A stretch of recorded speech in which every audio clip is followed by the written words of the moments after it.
आता पाहूया टॉप 9 महत्त्वाच्या बातम्या। मंत्रालयामधील उपमुख्यमंत्री कार्यालयाबाहेरील पाटी बदलली। उपमुख्यमंत्री कार्यालयाबाहेर सुनेत्रा अजित पवारांच्या नावाची पाटी लावण्यात आली।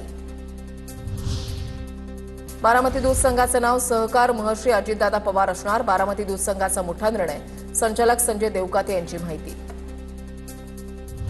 चिपळूणमध्ये TWJ प्रकरणामधील आरोपीला पोलिसांकडून व्हीआयपी ट्रीटमेंट। आरोपी संकेश घागची पोलिसांकडून हॉटेलमध्ये खास जेवणाची व्यवस्था। चिपळूण कोर्टामध्ये हजर करण्यापूर्वी आरोपीला हॉटेलमध्ये चारलं जेवण। व्हीआयपी ट्रीटमेंट दिली जाणार नाही, दोषींवर कारवाई होणार, योगेश कदमांचा इशारा। भारतीय टपाल विभागाची या वर्षीसाठी ग्रामीण डाक सेवक पदासाठी भरती मोहीम जाहीर। देशभरात तब्बल 28,000 पदांची भरती केली जाणार। देशभरातील एकूण 23 पोस्टल सर्कलमध्ये भरती केली जाणार। लोणार सरोवराची जिल्हाधिकारी डॉक्टर किरण पाटलांसह अधिकाऱ्यांनी केली पाहणी। सरोवरातील वाढती जलपातळी रोखण्यासाठी केल्या जाणाऱ्या प्रयत्नांचा घेतला आढावा। विराजधारा तीर्थाळी रामगयातून येणारं गोडं पाणी लिफ्ट करण्याच्या सूचना।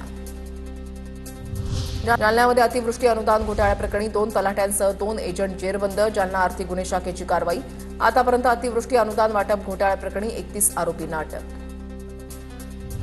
जळगावच्या सराफा बाजारामध्ये सोन्याच्या दरामध्ये 1,000ची तर चांदीच्या दरामध्ये 10,000ची वाढ। सोनं जीएसटीसह 1,54,500 रुपयांवर तर चांदीचा भाव 2,67,800 रुपयांवर।